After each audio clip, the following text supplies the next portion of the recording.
Okay, आज की जो हमारी क्लास होगी वो बेसिकली आपके इस 1935 जो हमने लास्ट क्लास बताया था उससे आगे की बात होगी, और संभवतः आज हम भारत को आजाद दिलाने तक की बात करेंगे आपके साथ। ज्यादा कुछ विशेष इतिहास यहाँ पे हर एक साल का नहीं है, बट फिर भी जो भी इंपॉर्टेंट फैक्ट है from the year 19 after 1935 till 1947 वो आपको मालूम होनी चाहिए। 1935 के बाद 1936, 1937, 1938 ये तीनों इतिहास के पन्नों से मौन है। इस कारण से इस तीनों ईयर पे हम कोई भी विशेष टिप्पणी करना नहीं चाहेंगे। 1939 का वो सदी था जिस सदी में हमने दूसरे विश्व युद्ध की शुरुआत की थी, है ना। जैसा कि मैंने आपको बताया था कि पहले फर्स्ट वर्ल्ड वॉर की शुरुआत 1914 से लेकर 1919 तक हुई थी, है ना। वैसे ही सेकेंड वर्ल्ड वॉर की भी शुरुआत हुई, 1 सितंबर को शुरुआत हुई थी। अभी लिखे मत, मैं वन बाय वन करके लिखाऊंगा, अभी सिर्फ मेरे को देखते रहे, मैं क्या बोलता हूं उसको सिर्फ सुनते रहे, डोंट राइट। है, मैं बता रहा हूं कि 1939 में सेकेंड वर्ल्ड वॉर की शुरुआत हो गई थी।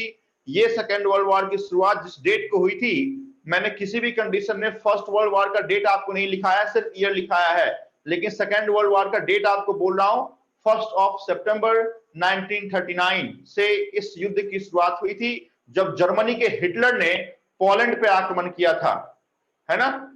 और उस समय से लेके जब तक 6 अगस्त 1949 और 9 अगस्त 1945 जब तक हमें क्रमबद्ध हिरोशिमा और नागासाकी पे परमाणु बम नहीं गिराए थे, तब तक ये विश्व युद्ध चलता रहा था। तो पहली बात जो आपको जाननी है 1939 में वो है सेकेंड वर्ल्ड वॉर, उसका डेट किस कारण से हुआ वो भी, जो इमीडिएट रीजन है वो भी जानना है।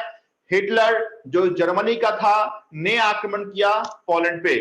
तो यहाँ पर जैसा कि फर्स्ट वर्ल्ड वॉर में भी आपने देखा था कि दो अलग अलग गुट बन गए थे, वैसे ही यहाँ भी दो अलग अलग गुट बन गए।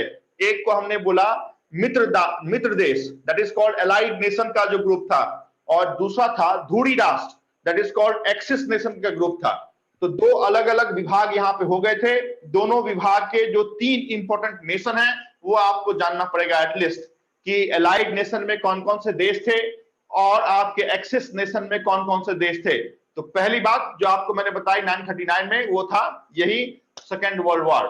दूसरी बात जो आपको जाननी है वो ये है कि हमने एक और पार्टी का एस्टैब्लिशमेंट कांग्रेस के अंदर ही, जिस व्यक्ति ने बोला कि नहीं अभी कुछ ऐसा लोग, ऐसे व्यक्ति का जमावड़ा होना चाहिए जो कुछ आगे सोच सकते हैं, तो कांग्रेस के अंदर ही महात्मा गांधी हो या फिर आपके जो अलग बड़े नेता हो, उनके विरोध करने के बावजूद आपके सुभाष चंद्र बोस को उस 1939 में लाहौर में कांग्रेस का अध्यक्ष बना दिया गया था, और लाहौर में ही उन्होंने एक नए पार्टी को फॉर्म कर दिया, that is called forward block. तो आपसे पूछा जाए कि फॉरवर्ड ब्लॉक का एस्टैब्लिशमेंट किसने किया, आंसर इज सुभाष चंद्र बोस, है ना। आपसे पूछा जाए कि सेकेंड वर्ल्ड वॉर की शुरुआत कब हुई, आंसर इज 1939। लिखें पहली बात 1939 में, है ना। क्या लिखा, हम क्या बताया हमने 1939 में, दो चीजें आपको जाननी है। पहला, सेकेंड वर्ल्ड वॉर की शुरुआत 1 सितंबर 1939 में हुई थी, जिस समय आपके इस जर्मनी के हिटलर ने, है ना, विश्व इतिहास में बहुत बड़ा नाम है ये हिटलर, जर्मनी के हिटलर ने अटैक किया था किस पे, तो पोलैंड जैसे यूरोपियन देश पे। उस समय से लेके आपका जो ये सेकेंड वर्ल्ड वॉर है वो 1945 तक चलता रहा था। यहाँ पे दो अलग अलग खेमे बट गए थे। एक को हमने बोला ALLIED, एलाइड नेशन बोले या फिर एलाइड ग्रुप बोले, बोथ आर सेम। और दूसरा धुरी राष्ट्र, that is called axis group बोले, आप दिख रहा है एक्सिस ग्रुप, है ना। तो यहाँ पे दोनों आपके देश इंपॉर्टेंट है कि एलाइड में कौन है और धुरी में कौन है। तो France, Poland, UK and USA. France, एक मिनट, इधर हमने एलाइड लिखा है, इधर एलाइड की बात करते हैं, कौन था, तो जर्मनी। किस पे अटैक किया? तो पोलैंड पे। इसका मतलब पोलैंड जो होगा वो अलग होगा पोलैंड के साथ। पोलैंड लिखा हुआ दिख रहा है क्या? फ्रांस, हाँ UK, sir. France, United kingdom जो हमारे ऊपर शासन कर रहा था, बाद में यूएसए भी इसमें शामिल हुआ था। तो बड़े नाम आपके एक्सिस ग्रुप में थे। तो ऑब्वियस सी बात है कि जो बड़े नाम है वही सेकेंड वर्ल्ड वॉर जीतेगा। लेकिन जर्मनी, जापान और इटली, ये जो देश थे इनका पराजय हुआ। तो नाम से ही देख के लगता है कि जो बड़े नाम है उन्हीं का, यूएसए जैसा बड़ा देश अगर शामिल हुआ है तो ऑब्वियस सी बात है वो जीतेगा। लेकिन जीता कौन, हारा कौन, is not important for your examination. But allied nation और एक्सिस नेशन में अगर ऑड मान आउट करने आपको दिया गया तो यू मस्ट नो कि एलाइड नेशन में कौन से देश थे, एक्सिस ग्रुप में कौन से देश थे। Please pen down these all facts. Second world war was started by the time 1st of September 1939 till 1945. The reason of Second World War was began with the attack of German Hitler on Poland. There were two groups. One was Allied Nation Group. Second was Axis Nation Group. है ना? You can pen down the different name of the Allied Nation country and similarly in Axis group of countries. यहाँ पे कुछ नहीं समझ में आया तो मेरे से पूछिए कि सर ये क्या लिखा आपने? सर यूके के ऊपर कौन सा कंट्री लिखा है वो? यूके के ऊपर हमने लिखा है फ्रांस, जिसकी राजधानी है, क्या राजधानी फ्रांस की? रोम। Very good. और इटली का क्या है भाई? अगर फ्रांस का रोम है, आई एग्री, तो फिर इटली का क्या है? Paris. The capital of France. ठीक है, आगे आने वाले समय में हम पढ़ाएंगे, लेकिन फिर भी Paris is the capital of France, whereas Rome is the capital of Italy. है ना? आपको इसकी करेंसी भी जाननी है, but for SSC examination currency is not important कि फ्रांस का क्या है और इटली का क्या है। यहां पे कोई दिक्कत? इससे आगे चले?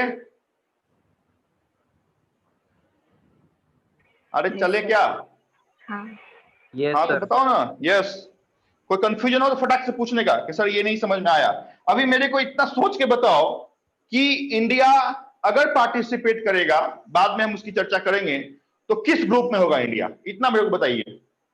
अगर इंडिया हाँ किस में होगा? यस। क्योंकि उस समय हमारा 1939 में हमारे ऊपर चूंकि इंग्लैंड, ब्रिटेन राज कर रहा था, तो ऑब्वियस सी बात है कि ब्रिटेन जिधर होगा उधर ही इंडिया होगा। और यहाँ पे बहुत बड़ी कहानी है। कहानी ये है कि बिना इंडियंस के पूछे ही इंडिया को सेकेंड वर्ल्ड वॉर में झोंक दिया गया था, जिसकी बात आने वाले क्लास में हम करने वाले हैं। यहाँ पे डन।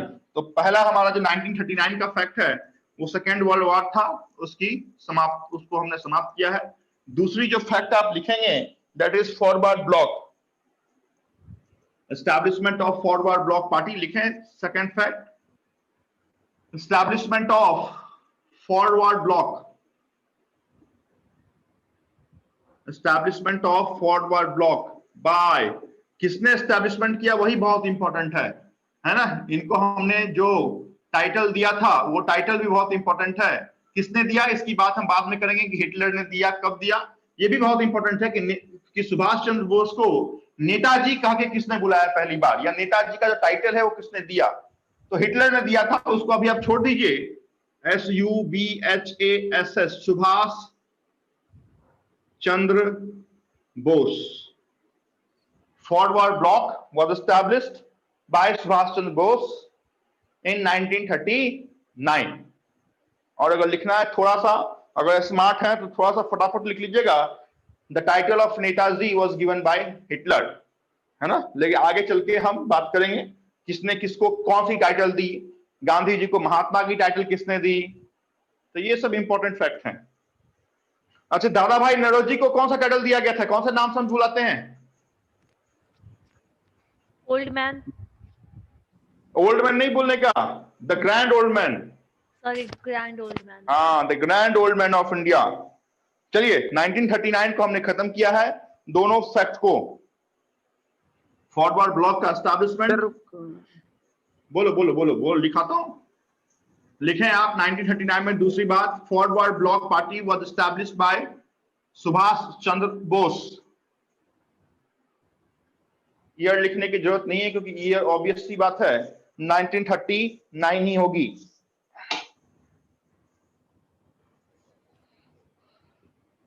चले? हाँ सर। अब आते हैं 1940 1940 के इतिहास पे। 1940 का जो इतिहास है वो इंपॉर्टेंट इस कड़ी में है कि हम आगे बढ़ रहे थे, मतलब सेकेंड वर्ल्ड वॉर चल ही रहा था। यहां पे ये कहा गया कि जो हमारे इंडिया में दो पार्टी उभर के काम कर रही थी, एक का नाम था आईएनसी और दूसरे का नाम था इंडियन मुस्लिम लीग, आईएमएल। ये दोनों नाम से अवगत है क्या? Yes sir. इस दोनों नाम से अवगत है क्या? Yes sir. आईएनसी और आईएमएल, इन दोनों का एक कॉन्फ्रेंस हुआ। ये कॉन्फ्रेंस कहां पे हुआ? तो लाहौर में हुआ। ये नाम अपने आप में भी बहुत बड़ा है, लाहौर कॉन्फ्रेंस, है ना। लाहौर कॉन्फ्रेंस में ये कहा गया कि हमें साथ में मिलकर काम करना चाहिए। तो सिर्फ आपके लिए ये इंपॉर्टेंट है कि लाहौर कॉन्फ्रेंस कब हुआ और लाहौर कॉन्फ्रेंस किसके बीच में हुआ। तो लाहौर कॉन्फ्रेंस वो कॉन्फ्रेंस था आपके आईएमएल का, बेसिकली आईएमएल का ही था, मुस्लिम लीग का ही वो कॉन्फ्रेंस था। और इस मुस्लिम लीग के कॉन्फ्रेंस में एक नए राष्ट्र की मांग की गई थी। This is most important question for your examination कि पाकिस्तान जैसे अलग देश की मांग किसने की और पाकिस्तान जैसे नए वर्ड को किसने बोला। एक नाम था चौधरी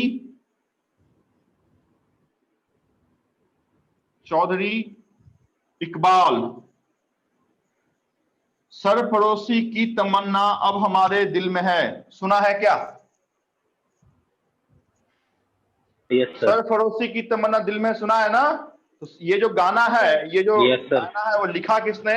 तो इकबाल ने लिखा था, मोहम्मद इकबाल चौधरी ने लिखा था। और इकबाल ही वो व्यक्ति था जिसने पहली बार पाकिस्तान जैसे नाम की बात की थी। और ये पाकिस्तान एक नया मुस्लिम राष्ट्र होगा, इसकी अधिसूचना कहां पे ली गई थी? तो इंडियन मुस्लिम लीग का वो कॉन्फ्रेंस हुआ था और ये कॉन्फ्रेंस 1940 में हुआ था। यहाँ पे मैं आईएनसी कांग्रेस का नाम ही हटा देता हूं, कोई कंफ्यूजन नहीं होना चाहिए। तो आप जाने कि मुस्लिम लीग, जैसे कांग्रेस का हर एक साल अधिवेशन होता था, अलग अलग जगह होता था, अलग अलग अध्यक्ष होते थे, वैसे ही मुस्लिम लीग का अधिवेशन 1940 का हुआ। इस अधिवेशन में क्या बातें निकल के सामने आई? तो ये बातें निकल के सामने आई कि हमें एक नया मुस्लिम राष्ट्र चाहिए और ये मुस्लिम राष्ट्र का नाम पाकिस्तान होना चाहिए। ये बातें जिस व्यक्ति ने कही उसका नाम था इकबाल। लिखें 1940 की पहली बात, in Lahore session of Muslim League. लिखें पहली बात, in Lahore session of Muslim league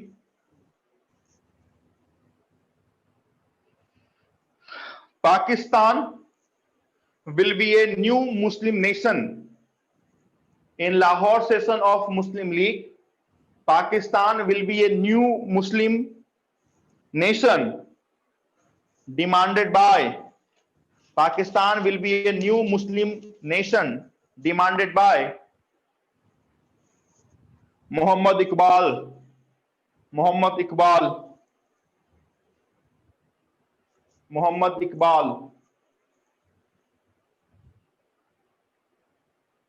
जहां पे आपने मोहम्मद इकबाल लिखा है वहीं पे ब्रैकेट में आप लिख सकते हैं कंपोजर ऑफ सरफरोशी की तमन्ना।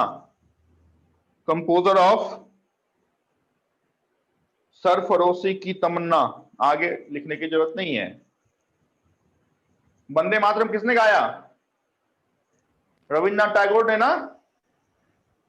नहीं, वंदे मातरम बंकिम चंद्र चटर्जी। क्या है वंदे मातरम? नेशनल एंथम है या नेशनल सॉन्ग है? National song. National song, very good. Sir आपने बोर्ड पे चौधरी इकबाल लिखा है and you said Mohammad Iqbal. Mohammad Iqbal Chaudhary पूरा नाम था, Mohammad Iqbal Chaudhary.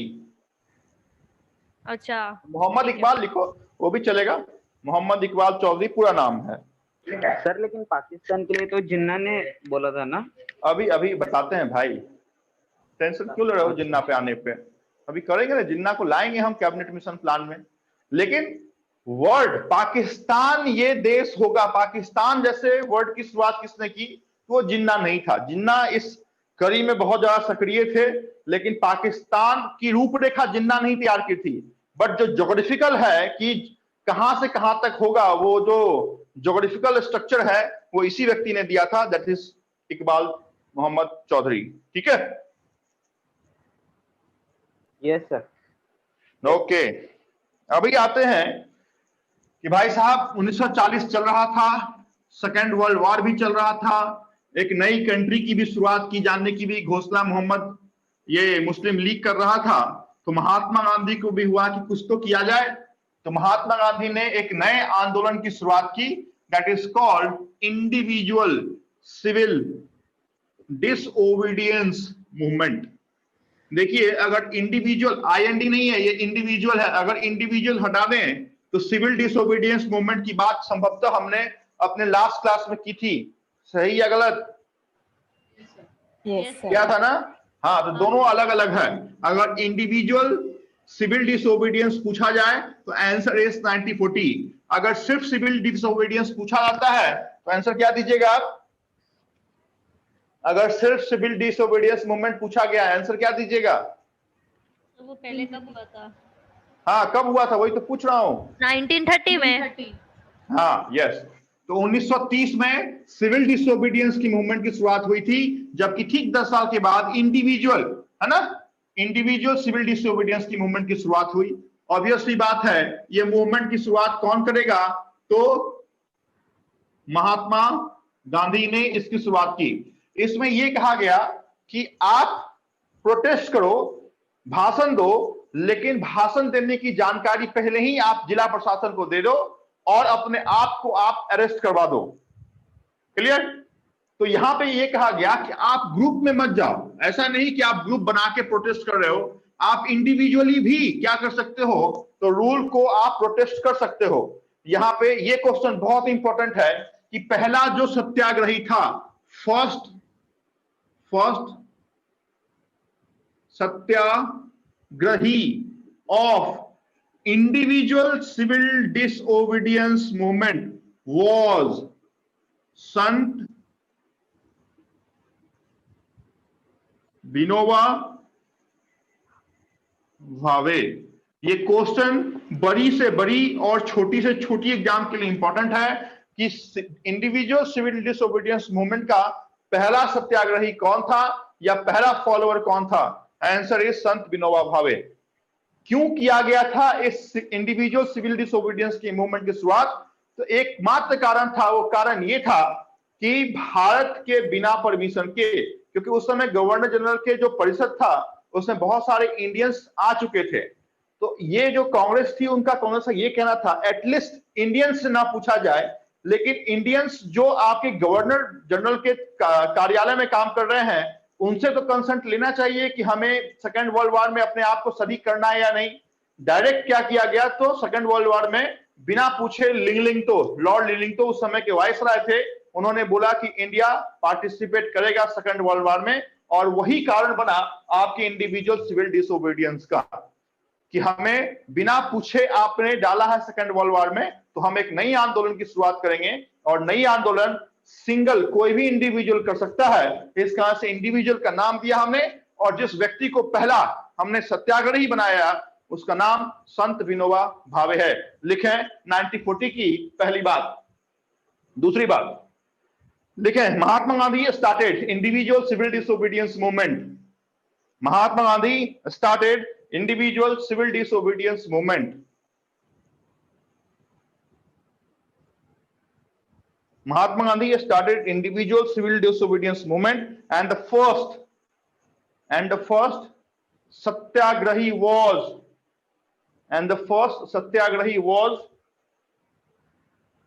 Sant Vinoba Bhave. Sant Vinoba Bhave.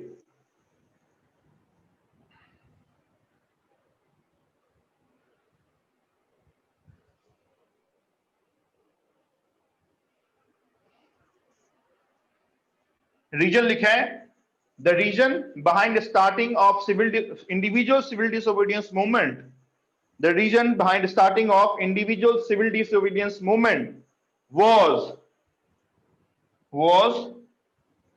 there were no consent taken by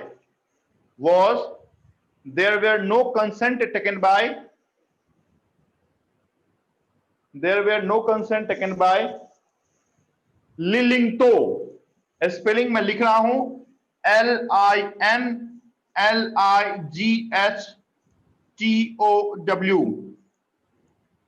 DOW है, LINLIGHDOW.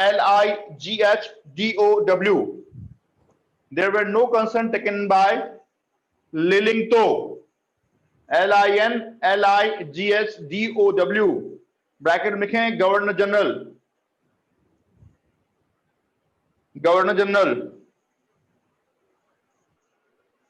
who announced there were no consent taken by any Indians by Lillingto, Governor General, and announced India as a participant in Second World War. India as a participant in Second World War.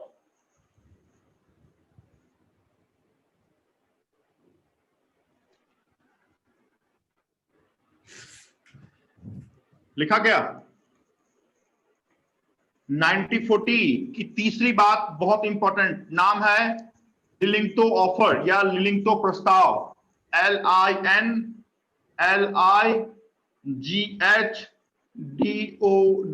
लिलिंगतो offer,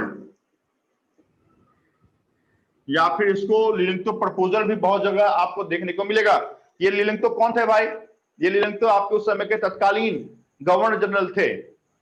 उन्होंने एक ऐसा offer दिया जिस offer में यह कहा गया था कि विदाउट कंसेंट ऑफ मुस्लिम से बिना किसी भी राय विचार या मशवरा किए हुए कोई भी रूल या कोई भी अमेंडमेंट नहीं किया जाएगा।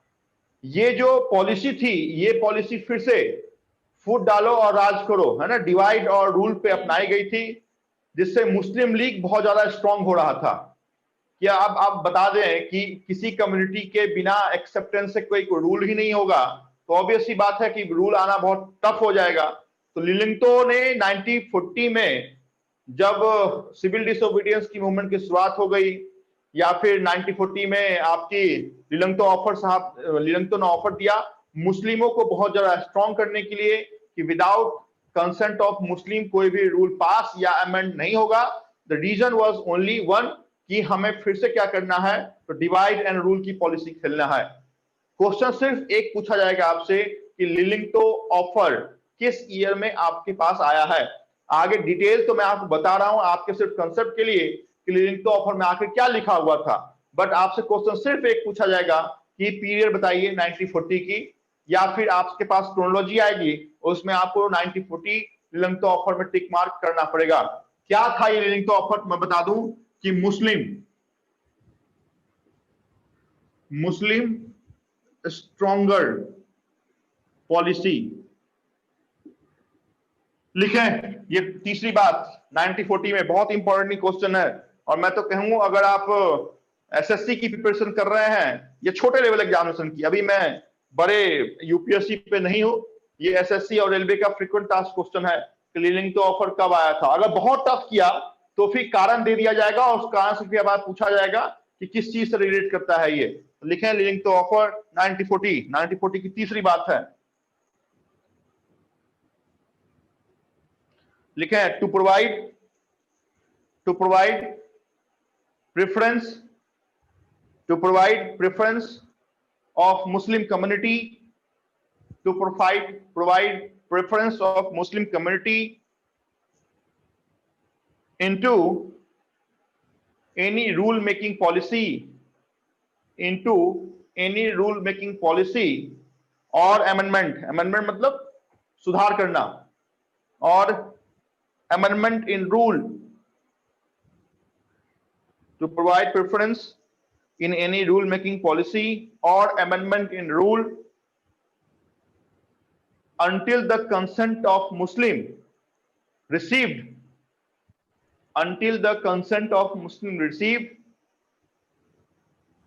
rule will not be passed. Rule will not be passed. Was described. Linlithgow offer, मुस्लिमों को फिर से नया वर्चस्व देने की ये ऑफर थी। इस ऑफर ने आईएनसी को बहुत ज्यादा स्ट्रांग बना दिया। एक तो ऐसे ही अलग प्रांत की बात कर रहे थे, अलग नेशन की बात कर रहे थे। इकबाल ने उसका पूरा रूपरेखा, ढांचा, ज्योग्राफिकल बंटवारा ऑलरेडी कर लिया था। जिन्ना सबसे ज्यादा उसमें आगे लीड कर रहे थे। अभी आए 1940 से आगे जब हम चलेंगे, देखिए 1935 में, 1939 में हमने सिर्फ ही दो बातें बताई थी आपको। एक क्या बताया था? सेकंड वर्ल्ड वॉर की शुरुआत। कारण भी मैंने आपको बताया और कारण के साथ साथ डेट भी मैंने आपको बताया।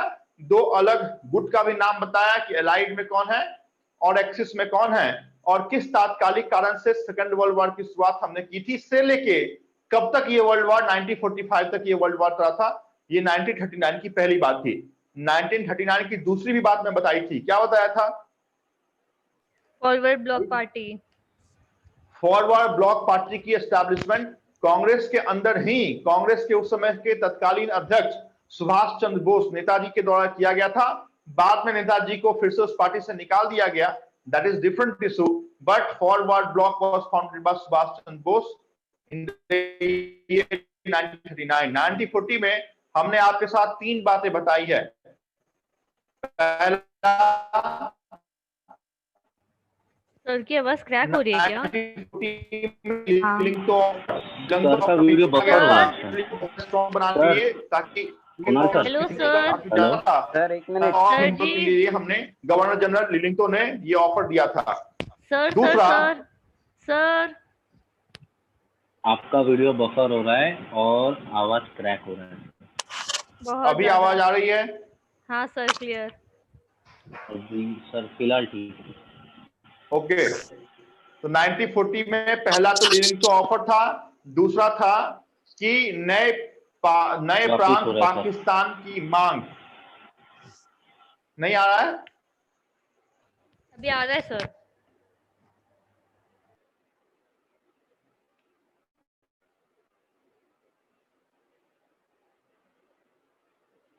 अभी आ रहा है ना? हाँ सर। आवाज आ रही है क्या? हाँ सर, आ रही है। ओके ओके ओके, एक मिनट। है ना, पाकिस्तान जैसे प्रांत की मांग। जिस व्यक्ति ने पाकिस्तान का मॉड्यूल पेश किया, जिस व्यक्ति ने पाकिस्तान का नाम पेश किया, उस व्यक्ति का नाम मैंने आपको चौधरी इकबाल मोहम्मद के रूप में बताया है। और 1940 में एक और भी बात मैंने आपको बताई थी। क्या था पहला? Individual civil obedience. इंडिविजुअल, अपने आप को आंदोलन में रखो, अपने आप को आप अरेस्ट करवाओ। That was individual civil disobedience movement. से भी ज्यादा सबसे इंपॉर्टेंट जो पहले सत्याग्रही थे, उनका नाम दैट इज संत विनोबा भावे। अभी हम चलते हैं करो या मरो, डू और डाई। एक ऐसा स्लोगन जिस स्लोगन की शुरुआत हो रही थी, उस स्लोगन की शुरुआत जिस मूवमेंट में हुई, उस मूवमेंट को जिस नाम से हमने जाना, महात्मा गांधी के द्वारा शुरुआत किया गया मूवमेंट था। संभवतः यही वो मूवमेंट थे जिसमें आपकी 1947 की आजादी के बीच छुपे हुए थे। उस मूवमेंट का नाम दिया गया क्विट इंडिया मूवमेंट, भारत छोड़ो आंदोलन। लेकिन भारत छोड़ो आंदोलन, डू और डाई का नारा देने से पहले आपको उस मिशन पे हम लेके चलते हैं जिस मिशन को महात्मा गांधी ने पोस्ट डेटेड चेक का नाम दिया था। उस मिशन का नाम था क्रिप्स मिशन। अलेक्जेंडर क्रिप्स के नेतृत्व में 1942 में भारत का अपना स्वशासन होगा। स्वशासन कहने का मतलब भारत का खुद का एक शासन होगा। इसकी रूपरेखा बनाने के लिए आपकी इंग्लैंड से अलेक्जेंडर क्रिप्स आपके इंडिया में पदार्पण कर चुके थे, है ना। तो आपसे पूछा जाए कि क्रिप्स मिशन कब आया है, आंसर इज 1942। दूसरी बात, इस क्रिप्स मिशन का दूसरा एक और आने का कारण था, वो ये था कि जो सेकेंड वर्ल्ड वॉर में भारत को डाला गया है, उसमें इंडियंस का हमें सहयोग मिले। तो आपसे अगर पूछा जाए कि क्रिप्स मिशन के आने का रीजन क्या था, तो रीजन पहला ही ये था कि इंडियंस का हेल्प, कहां हेल्प चाहिए भाई, तो हमें वहां हेल्प चाहिए जहां पे अभी हम वॉर में जूझ रहे हैं, और वो वॉर था सेकेंड वर्ल्ड वॉर। लेकिन क्रिप्स के आने के बाद आईएनसी और आईएमएल, यस, इन दोनों से वार्ता करने के बाद भी क्या इंडियंस का हेल्प या इंडियंस का कंसेंट इस अलेक्जेंडर क्रिप्स को मिला? Answer is no. रिजल्ट क्या हुआ? रिजल्ट हुआ क्रिप्स मिशन फेल हो गया, और जैसे ही फेल हुआ महात्मा गांधी ने एक नए मिशन की शुरुआत कर दी, एक नए मूवमेंट की शुरुआत कर दी, नाम दिया हमने क्विट इंडिया मूवमेंट। लेकिन क्विट इंडिया मूवमेंट से पहले यू प्लीज पेन डाउन 1942 की पहली बात, वो बात है आपसी CRIPS, Cripps mission. Cripps mission लिखे 1942, 1940 मत लिखिएगा, 1942 लिखे। Under the chairmanship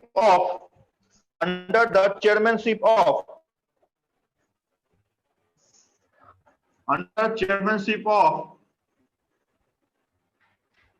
Sir John Cripps, under the leadership of Sir John Cripps, the mission was arrived in India. The mission was arrived in India to get the help or consent, from Indians,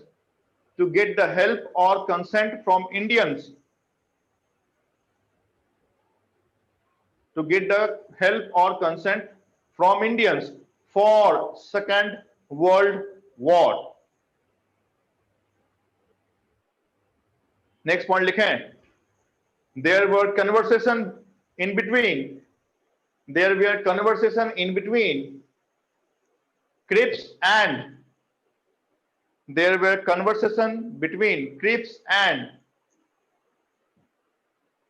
INC/IML. There were conversation between INC/IML, which was further rejected by both the party.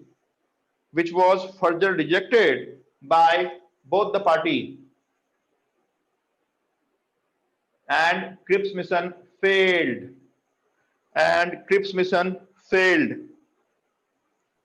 Sir, which were? Cripps mission, Haji, Oh, which were rejected by both the party, and Cripps mission failed. जिस mission से आया था भारतीयों का सहयोग प्राप्त करने के लिए, वो मिशन सक्सेस नहीं हुआ क्योंकि दोनों पार्टियों ने इसका बहिष्कार किया। As a result Cripps mission failed. Next point लिखें, डबल इन्वर्टेड कॉमा में और अंडरलाइन लगाएं। Mahatma Gandhi called Cripps mission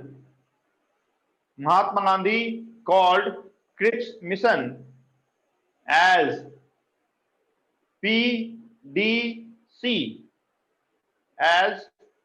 PDC, full form लिखें, पोस्ट डेटेड चेक। सुना है ना PDC चेक? सर क्या बोल? हाँ, यस सर। पोस्ट डेटेड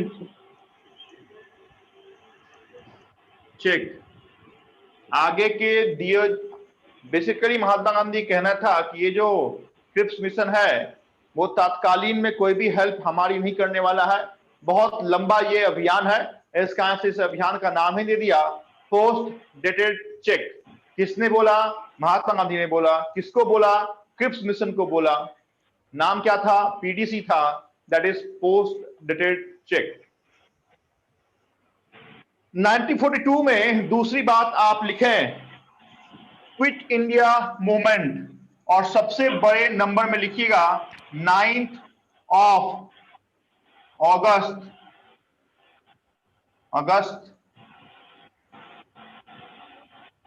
अगस्त के लिए 8 ना, 9th ऑफ अगस्त 1942। ये नंबर भूलने का नहीं। क्विट इंडिया मूवमेंट की शुरुआत कब हुई है?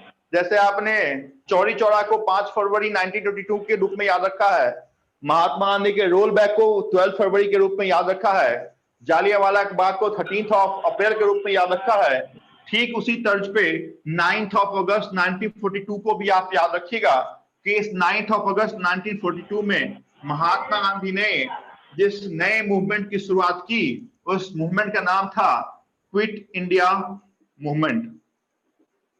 अंग्रेजों भारत छोड़ो, quit India movement. and given the slogan of do or die, करो या मरो। given the slogan of do or die, quit India movement, 9th of August 1942, Mahatma Gandhi,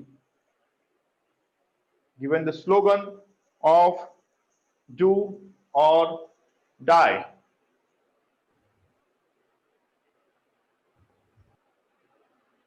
कोई दिक्कत यहां तक? No sir. ओके। अभी 1942 में तीसरी बात आप जानिए कि एक नए पार्टी का एस्टैब्लिशमेंट फिर से हो गया। उस पार्टी का एस्टैब्लिशमेंट करने का नजर कुछ और था। वो ये था कि सेकेंड वर्ल्ड वॉर में जितने भी इंडियंस गए थे उनको बंदी बना के रखा गया था। वहां पे उन बंदियों का एक पार्टी फॉर्म किया गया और उस पार्टी का नाम दिया आजाद हिंद फौज, है ना। लिखे 1942 में तीसरी बात, Indian national army was founded bye, Indian national army was founded bye, Indian national army was founded by captain Mohan Singh. Indian National Army was founded by INA, इसका छोटा फॉर्म है INA। Indian National Army was founded by Captain Mohan Singh।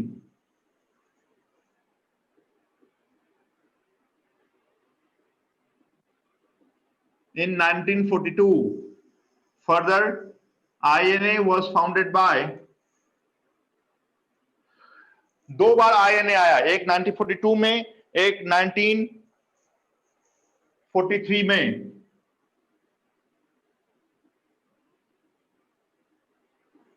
आपसे जैसा काम पूछा जाए वही नाम आप बताएंगे। आपसे पूछा जाए कि INA का एस्टैब्लिशमेंट किसने किया, answer is direct Mohan Singh. आपसे जब तक ये ना पूछा जाए कि INA का एस्टैब्लिशमेंट जो सुभाष चंद्र बोस ने किया है कौन से ईयर में किया है, तब तक आपका आंसर 1943 नहीं होना चाहिए, क्योंकि दो अलग अलग ईयर में सेम पार्टी का एस्टैब्लिशमेंट दो अलग अलग व्यक्ति के द्वारा किया गया है। एक मोहन सिंह के द्वारा जो ओरिजिनल था 1942 में, एक सुभाष चंद्र बोस के द्वारा जो डुप्लीकेट था इन 1943 में। तो 1942 में ही लिखे 1943 की भी बात लिखें। तीसरी बात जो आप लिख रहे हैं उसमें लिखें INA, Indian national army was founded by captain Mohan Singh. उसी में स्टार बना के आप लिखें further INA was founded by Subhash Chandra Bose in 1943। जैसा क्वेश्चन वैसा answer, further INA was founded by Subhash Chandra Bose in 1943।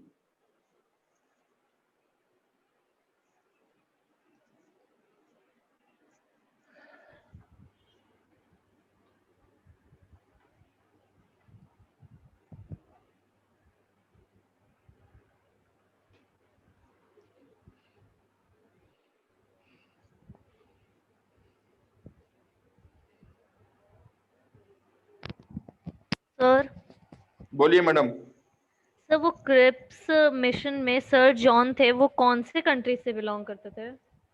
Madam कहां से आएगा क्रिप्स? ब्रिटेन का? क्रिप्स मिशन कहां से आएगा? ब्रिटेन? हाँ, यस।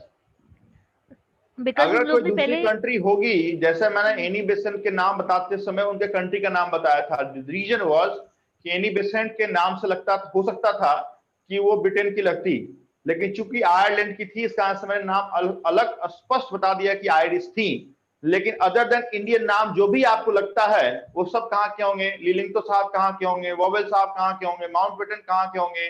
सर जॉन क्रिप्स कहाँ का होगा? अलेक्जेंडर कहाँ का होगा? है ना, डायर कहाँ का होगा? ये सब कहाँ के होंगे? तो डोंबिवली ब्रिटेन के के। होंगे, है ना। तो ब्रिटेन का नहीं होगा, नहीं ऑब्वियस सी बात है, जो हमारे ऊपर राज कर रहा है वही का होगा, है ना। तो सर उन लोग ने ऑलरेडी इंक्लूड कर दिया था ना इंडियंस को इसमें भी without consent second world war में, तो अभी हेल्प क्यों यस, मांग रहा था वो?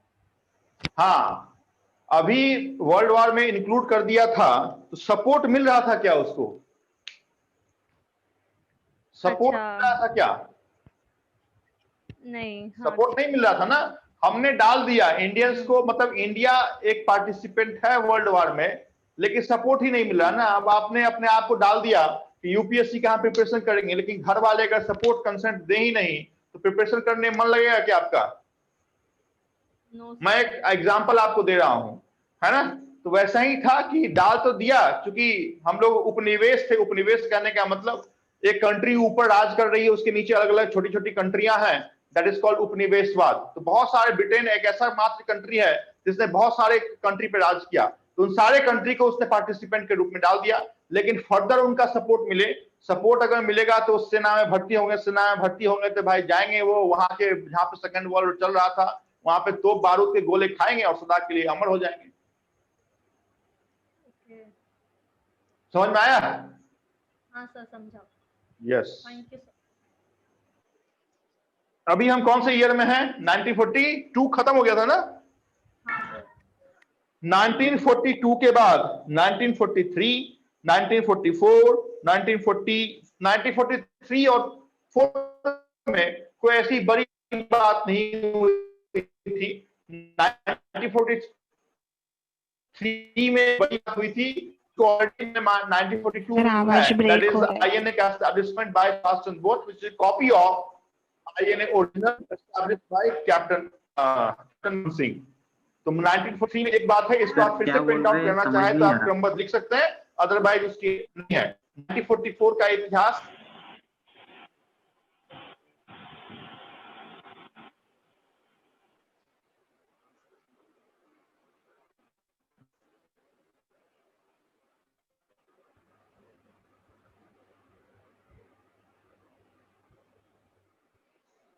हाँ अभी आ रहा है। हाँ सर। अभी हाँ, तो 1944 का इतिहास मौन है। 1945 बहुत इंपॉर्टेंट है। यहाँ पे कॉन्फ्रेंस हुआ, उस कॉन्फ्रेंस का नाम था, वो कॉन्फ्रेंस एक ऐसे जगह पे हुआ जो जगह बहुत इंपॉर्टेंट था। जैसे मैं बताता हूँ, लाहौर प्रपोजल है या पूना पैक्ट था। पूना पैक्ट याद है ना, राजेंद्र प्रसाद आपके first second and third round table conference के बाद गए थे येरोडा जेल में, कुछ याद है? सुना लागियो या अजूबा लागियो? यस सर, याद है याद है। सुना हुआ है सर।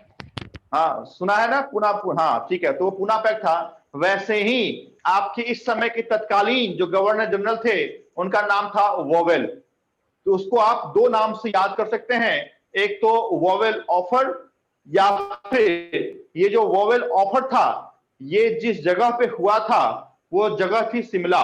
तो शिमला समझौता भी आप याद कर सकते हैं। तो शिमला कॉन्फ्रेंस आप याद करें या वोवेल ऑफर आप याद करें, both are same in the year 1945, है ना। तो लिखें 1945 में पहली बात लिखें शिमला कॉन्फ्रेंस। 1945 में लिखें Shimla conference slash vowel, WA ऐसा स्पेलिंग लिखिएगा, WAVELL वोवेल। ये गवर्नर जनरल थे, जैसे लिलिंगटो गवर्नर जनरल थे, आने वाले समय में माउंटबेटन का हम नाम बताएंगे, लॉर्ड डलहौजी थे, वैसे ही ये भी थे। Shimla conference slash vowel plan.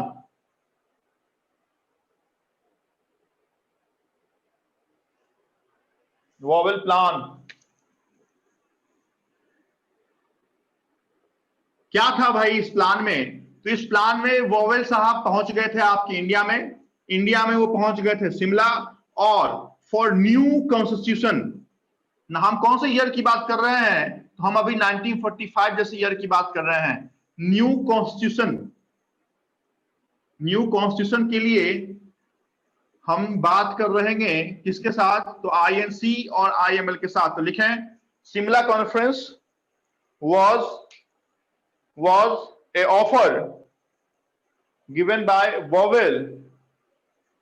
Simla Conference was an offer given by Wavell to frame new constitution.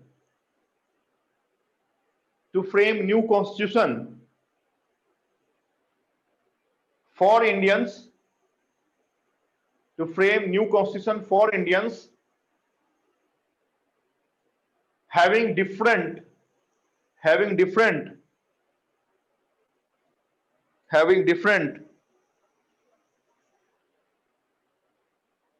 based offer।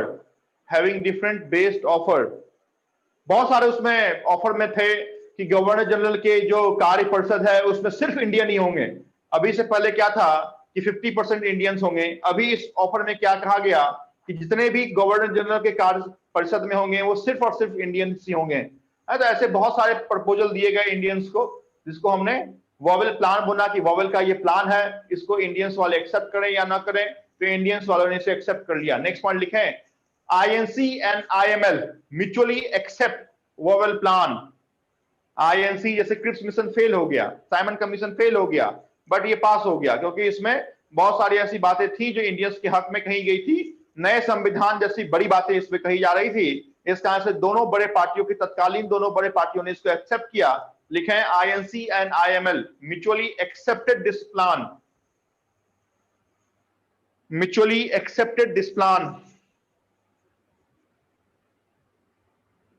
1945 का काम खत्म।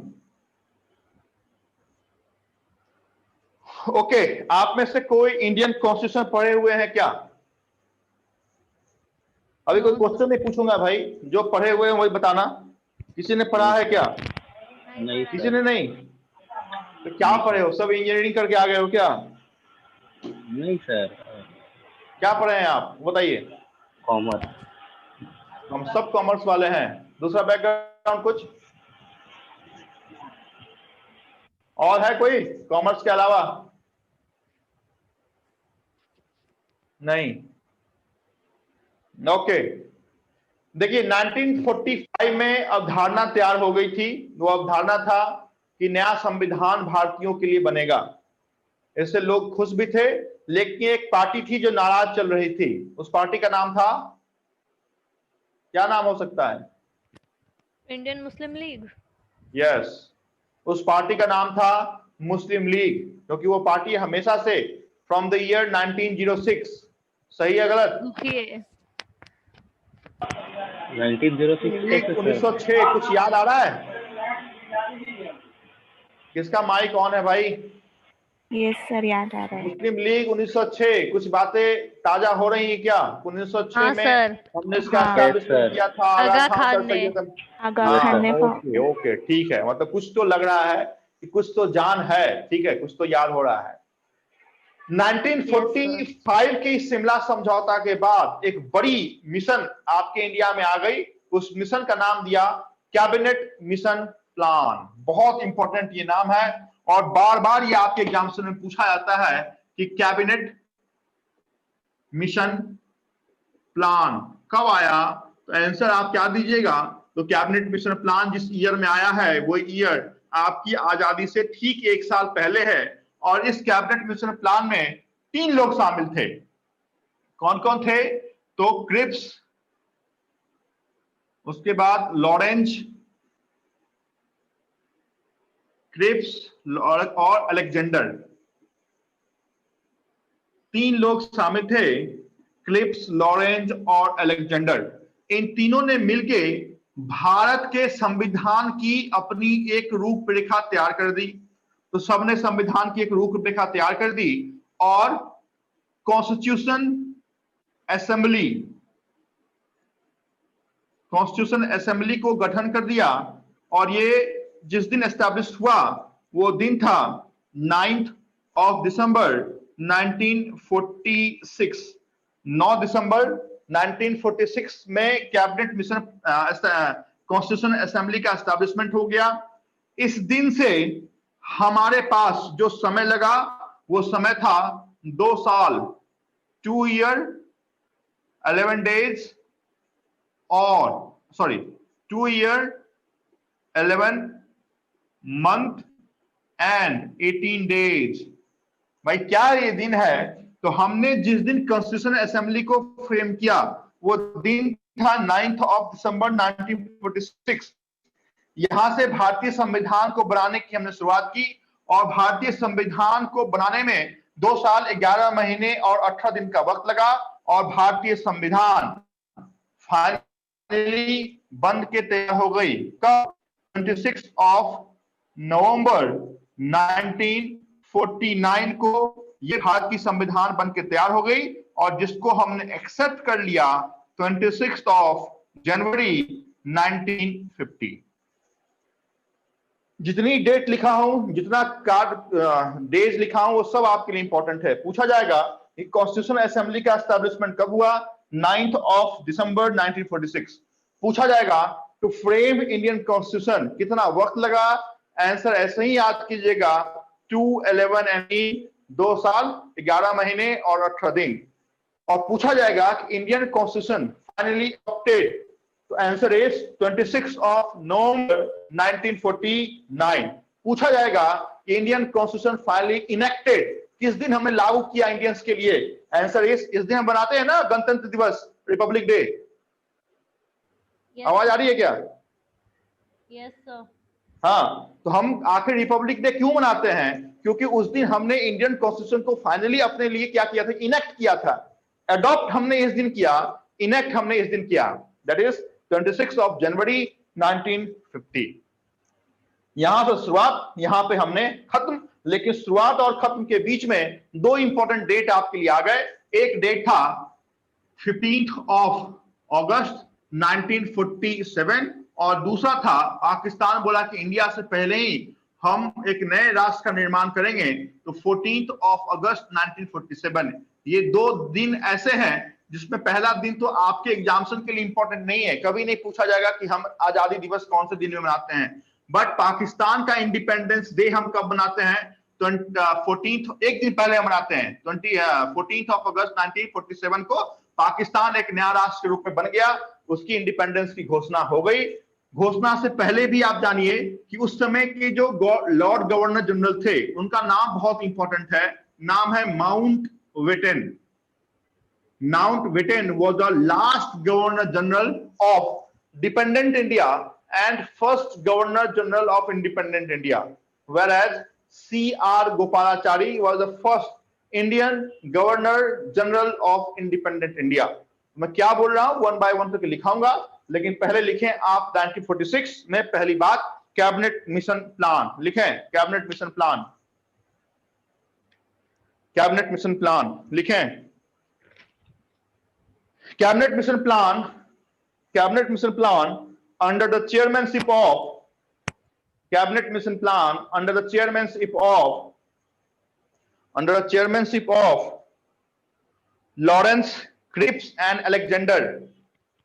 Cabinet mission plan under the chairmanship of Lawrence, LOW होगा यहां पे, LOWRANCE। फिर से मैं लिखता हूं LOWRANCE under chairmanship of Lawrence, Cripps and Alexander. Cabinet mission plan under the chairmanship of Lawrence, Cripps and Alexander to frame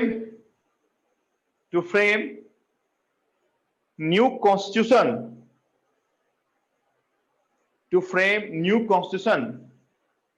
by establishing Constitution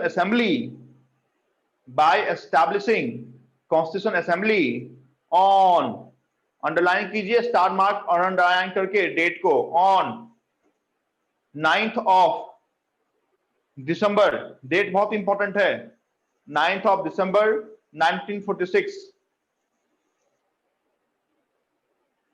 Cabinet mission plan under the chairmanship of Lawrence, Cripps and Alexander to frame new constitution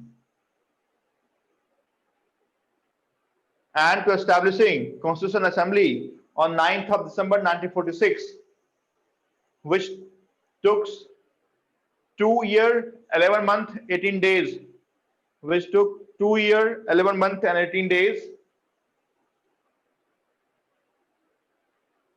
18 days. And finally, Indian Constitution was adopted. And finally, Indian Constitution was adopted on. Finally, Indian Constitution was adopted on 26/11. ये 11 है नवंबर 26/11.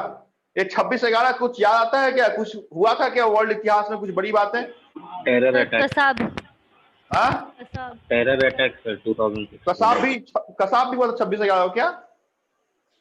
Sorry terror attack Kasab नहीं हुआ था, वो pentagon और WTC centre पे terror attack हुआ था, है ना? Adopted on 26th of November 1949 and enacted on. हमने कब अपनाया और कब लागू किया, दोनों में अंतर है. And implemented on 26th of Jan 1950. 26th of Jan 1950.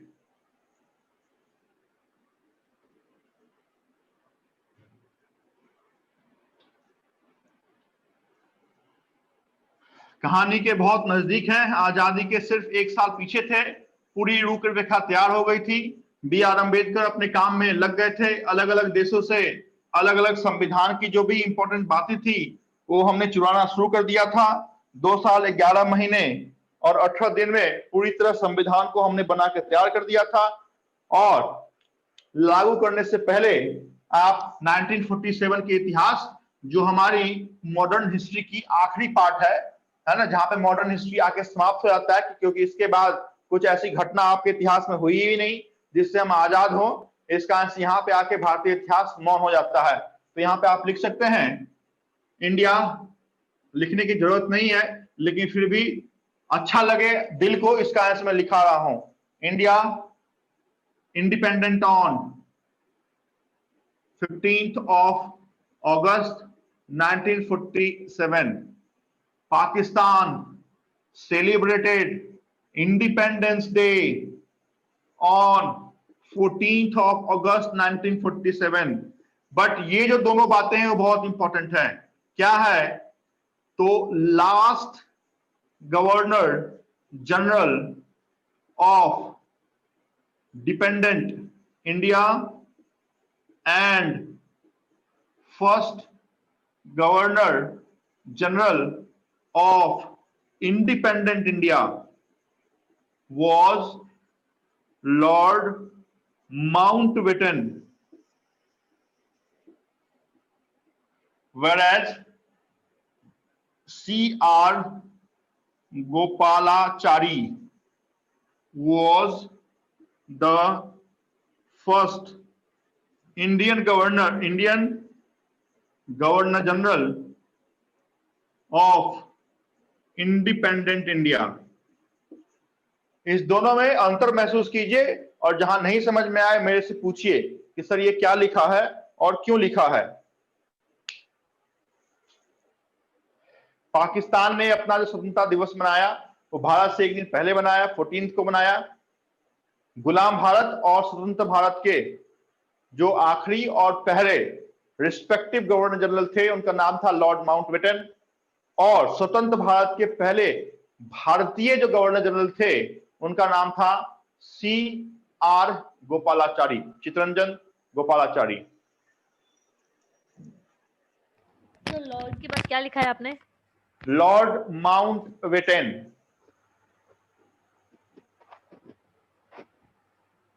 Spell कर दो ना वेटन की.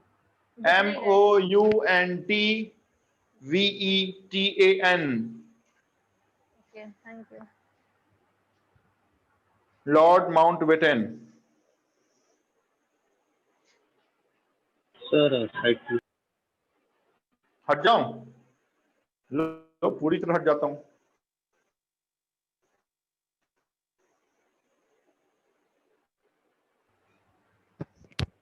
ये गोपाल के बाद क्या लिखा हुआ है? CR Gopalachari, Gopalachari, CHARE। उसके बाद सर इसके बाद was the CR गोपालाचारी के बाद CR First गोपालाचारी है वो। Was the first Indian governor. Indian है ना, पहले भारतीय हैं। जैसे एनी बेसेंट और सरोजिनी नायडू में अंतर बताया था, वैसे ही यहां भी अंतर आपके माउंटबेटन और CR गोपालाचारी में है। Annie Besant was the first female president of INC, whereas Sarojini Naidu was the first Indian female of INC. Similarly, Mountbatten was the first Governor General of Independent India, and first Indian Governor General of Independent India was CR Gopalachari. Sir independent होने के बाद change नहीं किया था क्या governor general? किसमें किसमें बोलो बोलो। नहीं कुछ। देखो इंडिया। 15 अगस्त जिस दिन हम आजाद हुए उस दिन तक माउंटबेटन ही थे। उसके नेक्स्ट डे हमने CR गोपालाचारी को बनाया है। समझ में आया? तो जिस दिन हम आजाद हुए उस दिन तो माउंटबेटन साहब ही थे, तो हमें पहला तो उन्हीं को अंकित करना पड़ेगा। Okay sir. और यही आपके एग्जामिनेशन का बहुत इंपॉर्टेंट और वाइटल क्वेश्चन है। मतलब इंडिया कब आजाद हुआ, पाकिस्तान कब आजादी मनाता है, कभी नहीं पूछा जाता है। चिल्लर चोर एग्जामिनेशन में भी नहीं पूछा जाएगा, छोटी से छोटी एग्जामिनेशन में नहीं पूछा जाता है। दिल को सांत्वना देने के लिए हम 15 अगस्त याद करते हैं, किसी काम का डेट नहीं है। बट ये जो नाम है, जहां पे कंफ्यूजन होता है वहीं पे क्वेश्चन फंसता है। ओके, अभी तक कोई दिक्कत?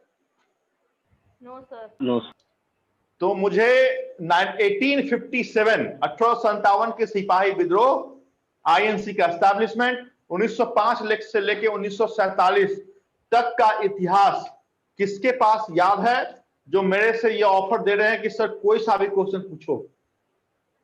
कोई तो बोलो कि सर ये पूरी बात मुझे याद है, आप कोई सा भी क्वेश्चन पूछिए, मैं बिना अपने नोटबुक का सहारा लिए हुए आपको आंसर बताऊंगा। कौन है वो? कोई है? कोई नाम? अब नाम ही नहीं लेगा कोई, तो उठो। कोई नहीं। अभी मॉडर्न हिस्ट्री खत्म नहीं हुआ है। हम मॉडर्न हिस्ट्री के फ्रीडम स्ट्रगल को खत्म कर दिए हैं, जबकि बहुत सारे पार्ट अभी बाकी हैं। लगभग 2 क्लास और लगेगी मॉडर्न हिस्ट्री को खत्म करने में, जिसमें एक क्लास में आपकी जो भी निक नेम है, महात्मा गांधी को महात्मा किसने बोला, सुभाष चंद्र बोस को नेता किसने बोला, तो ये सब, या फिर Lord Dalhousie, Lord William Bentinck, या फिर माउंटबेटन, या फिर जो भी आए आपके गवर्नर जनरल, उनका एक तालिका होना चाहिए। वो भी आपके लिए अभी तक बाकी है ना। प्लस कुछ इंपॉर्टेंट बुक्स हैं जो आपको हमेशा 1 मार्क्स क्वेश्चन के लिए दिखता है कि जवाहरलाल नेहरू ने कौन सी बुक्स लिखी, रविन्द्रनाथ टैगोर ने कौन सी बुक्स लिखी है। तो अभी अमूमन आप जान लें कि 2 क्लास अभी भी आपके मॉडर्न हिस्ट्री के बाकी हैं। फिर उसके बाद ही हम कह सकते हैं कि मॉडर्न हिस्ट्री में अगर क्वेश्चन पूछे गए हैं तो फर्स्ट लाइन फैक्ट तक आप जान गए हैं। और इसको पढ़ने के साथ जो नोट्स मैं प्रोवाइड करूंगा आपको, हर एक ईयर का अलग अलग नोट्स आपको मिलेगा, और उसको अगर पढ़ लिया तो फिर संभवतः 90% मॉडर्न हिस्ट्री में आपसे बनना चाहिए। कंडीशन अप्लाई कि चीजें याद होनी चाहिए। इतिहास एक ही चीज से परेशान करता है, वो है रात में पढ़ा और दिन में सफा। रात में पढ़िएगा और दिन में सविनय अवज्ञा आंदोलन, सिविल डिसोबीडियंस एक मूवमेंट था, यही नहीं पता चलेगा। अगर कल होकर याद भी हो गया और हमने अगर इंडियन ज्योग्राफी की शुरुआत कर दी या इंडियन पॉलिटी की शुरुआत कर दी, और उसके बाद अगर हम आर्टिकल और सेक्शन में अगर चले गए और राष्ट्रपिता और उपराष्ट्रपति के बारे में अगर पढ़ने लगे, तो फिर मॉडर्न हिस्ट्री भी हमने पढ़ा था, ये फिर से एक इतिहास बनकर रह जाएगा। तो इस कारण से बहुत इंपॉर्टेंट है कि आप उन चीजों का रिवीजन करते रहें, और उससे भी ज्यादा इंपॉर्टेंट है कि आप उन चीजों को रिवीजन करने से ज्यादा बेटर है कि 1-2 बार रिवीजन करने के बाद आप SSC का प्रिपरेशन अगर कर रहे हैं, SSC का आप मॉक टेस्ट ले लीजिए। अगर MPSC का कर रहे हैं तो उसका मॉक टेस्ट ले लीजिए। कहने का मतलब किसी भी एग्जामिनेशन का आप प्रिपरेशन कर रहे हैं तो आप मॉक टेस्ट ले लीजिए। मॉक टेस्ट में क्या होगा, आपसे 2 क्वेश्चन मॉडर्न हिस्ट्री के रहेंगे, 2 क्वेश्चन इंडियन पॉलिटी के रहेंगे। तो उस चीज को देखते देखते आपको ऑटोमेटिक याद होने लगेगी, हमने ये पढ़ा है, इसका आंसर ये है। This is the best way of remembering the fact of Indian history और इंडियन पॉलिटी और इंडियन इकोनॉमिक्स। समझ में आया? Yes. सबके ऊपर से चला गया क्या? नो सर, समझ में आया? हाँ। हाँ तो संभवतः आज की क्लास में जो हम हैं वो 1947 तक की बात आपके साथ करने वाले थे, जिसको हमने कंप्लीट किया है। क्या क्या बातें किया हमने, तो आपके साथ बहुत बार रिवीजन किया है, लेकिन लक्षिता मैडम, आवाज आ रही है मेरी? हाँ मैडम, 1905 से लेके 1911 तक की घटना पर जरा प्रकाश डालिए। 1905 से लेके 1911 तक की घटना फटाफट बताओ, बुलेट लाइन बताओ। में बंगाल डिवीजन हुआ था। हाँ 10 स्वदेशी मूवमेंट हुआ था, ठीक है। और जो बंग बंग हुआ था वो 16 अक्टूबर 1905 में हुआ था। ये डेट ऐसा प्रतीत हो रहा है कि आपका नोटबुक ठीक आपकी आंखों के सामने है। हाँ हाँ सर, भूल गई मैं सब कुछ, अभी एक बार वापस देख के रिवीजन हो रहा है। अच्छा, बिल्कुल एक के बाद एक अगर बुलेट लाइन मिलने लगे तो समझ जाओ कहीं ना कहीं तो पूरा दाल ही काला हो गया है। ठीक है, 1911 का बताओ मैडम। 1911 हम्म 1911 में दिल्ली दरबार हुआ था। George 5 was the only person who came to India। Delhi दरबार हुआ था बस। और सिर्फ एक ही चीज हुआ था। दिल्ली का, हाँ दिल्ली कैपिटल बना था इंडिया का। हाँ, पहले बेंगलोर था ना कैपिटल? नहीं, कोलकाता। अच्छा, कोलकाता था। ठीक है ठीक है, गुड गुड, ठीक है ना। तो ऐसे ही आपको याद करना पड़ेगा। शुरुआत में आपको नोटबुक का सहारा लेना पड़ेगा, but notebook is not sufficient. जो मैं नोट्स आपको प्रोवाइड करूंगा वो नोट्स के पीडीएफ आपको डाउनलोड करके रखने पड़ेंगे, और उस पीडीएफ का प्रिंट आउट लेना पड़ेगा। ऐसा नहीं कि डाउनलोड करके मोबाइल में रख लिया है ना, और फिर जब स्पेस बहुत ज्यादा हो गया डिलीट कर दिया। ऐसा बिल्कुल नहीं करने का। अगर पढ़ रहे हैं तो सही दिशा और सही दशा से आप पढ़ेंगे, है ना। जो भी मैं नोट्स आपको प्रोवाइड करूंगा वो नोट्स दोनों वर्जन में रहेगी, इंग्लिश में भी रहेगा और हिंदी में भी रहेगा। उस नोट्स को डाउनलोड करना है, डाउनलोड करने के बाद उसका प्रिंट आउट लेना है। अगर मॉडर्न हिस्ट्री के रिलेटेड नोट्स हैं तो मॉडर्न हिस्ट्री का एक फाइल बनाइए, उस फाइल के अंदर उसको लगाइए, है ना। और 2 बार अगर आपने रिवीजन किया है और तीसरी बार से आप अगर टेस्ट दे रहे हैं, दुनिया में ऐसी कोई ताकत नहीं है जो आपके इस जनरल स्टडी में आपको पीछे छोड़ सकती है। बट ये चीज आपको करना, जो मैं आपको बता रहा हूं वो चीज आपको करनी पड़ेगी। मैं पढ़ाऊं या फिर दुनिया का कोई भी लेक्चरर आपको पढ़ाए, अगर आप उसका रिवीजन और उसकी प्रैक्टिस नहीं करते हैं तो फिर इतिहास एक ऐसी चीज है जो संभवतः याद होने वाली नहीं है। अब आप कहेंगे कि सर आपने कौन सा चूर्ण खाया है जो आपको हमेशा हर एक चीज याद रहता है? तो मैंने कोई चूर्ण नहीं खाया। मैं भी आपकी तरह जब 10 साल पहले स्टूडेंट था तो मैं भी ऐसे ही याद करता था, लेकिन अब तो वो पढ़ाते पढ़ाते चीजें, सारी चीजें याद हो गई है। इस कारण से देयर इज नो चूर्ण कि मैं 100 रुपए में बाबा का कोई भस्म है जो आपको दे दूं, ऐसा कोई चूर्ण नहीं है।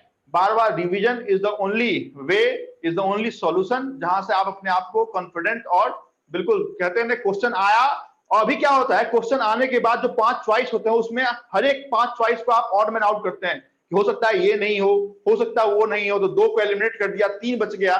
3 में से भी 1 को बहुत ज्यादा दमखम लगा के एलिमिनेट करते हैं, 2 बच जाता है। 2 बचने के बाद डायरेक्ट भगवान जी का नाम लेते हैं, जय मां दुर्गे लगा दो इस पे, है ना। तो ये चीजें तब तक आपके साथ होंगी जब तक आपने रिवीजन नहीं किया है। अगर वो चीजें आपने रिवीजन किया है तो आपकी आंख, अगर पूछा जाए कि सिविल डिसोबीडियंस की मूवमेंट की शुरुआत कब हुई, तो आपकी आंख डायरेक्ट 1930 खोजेगी, बशर्ते को 5 चॉइस देखने के। इस टाइप से प्रिपरेशन करने से आपके एग्जामिनेशन का जो द्वार है वो बहुत नजदीक आपको दिखने लगेगा। अदरवाइज एग्जामिनेशन आएगा, उसका फॉर्म भरिएगा, एग्जामिनेशन दीजिएगा, रिजल्ट आने वाला नहीं है ना। तो ये मैं हमेशा आपको मार्ग दिखाते रहूंगा कि इस वे से आप प्रिपरेशन कीजिए, तो इस वे से आप यहां तक पहुंच सकते हैं। तो आज की क्लास हम इतनी ही बात करेंगे मॉडर्न हिस्ट्री में। मॉडर्न हिस्ट्री की दूसरी क्लास और भी होगी, नेक्स्ट क्लास में उसकी हम बात आपके साथ करेंगे। आने से पहले आप एक बार जो वेबसाइट है उसे रेफर कर लीजिएगा। संभवतः 1 से 2 पोस्ट आपको वहां पे अवेलेबल दिख जाएंगे। आज के डेट में अवेलेबल आपके एसएससी, एमपीएससी या यूपीएससी या एसएससी जीएस रिलेटेड कोई भी पोस्ट वहां पे अवेलेबल आपको फ्री ऑफ कॉस्ट नहीं दिखेंगे। बट आने वाले एक हफ्ता के अंदर आप उस वेबसाइट को रेफर कर लीजिएगा, जो भी learnbeyond.co.in है, नोटिफिकेशन वाले पेज पे आपको मॉडर्न हिस्ट्री के 1 से 2 पोस्ट आपको अवेलेबल मिलेंगे, उसको आप डाउनलोड कर सकते हैं। अब मेरे से पूछ लीजिए, अगर किसी के मन में कोई क्वेश्चन हो तो मेरे से पूछ सकते हैं। सर आपकी वेबसाइट पर बैंकिंग का भी आएगा क्या नोटिफिकेशन सर? अरे बैंकिंग का तो है ना भाई, वो तो लास्ट क्लास ही मैंने बताया था आपको, आप जाकर डाउनलोड करो, जो भी लास्ट क्लास हमने पढ़ाया है वो नोटिफिकेशन वाले पेज पे अवेलेबल है, उसको डाउनलोड कीजिए। Okay sir, thank you. नहीं सर, ठीक है, दिमाग से निकल गया। अरे कोई बात नहीं। ठीक है, चलें अलविदा कहें आपको, बैंकिंग क्लास में मिलते हैं आधे घंटे के बाद। Okay sir, thank okay you. Thank you. Okay.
नहीं, मैं नहीं खाऊंगा।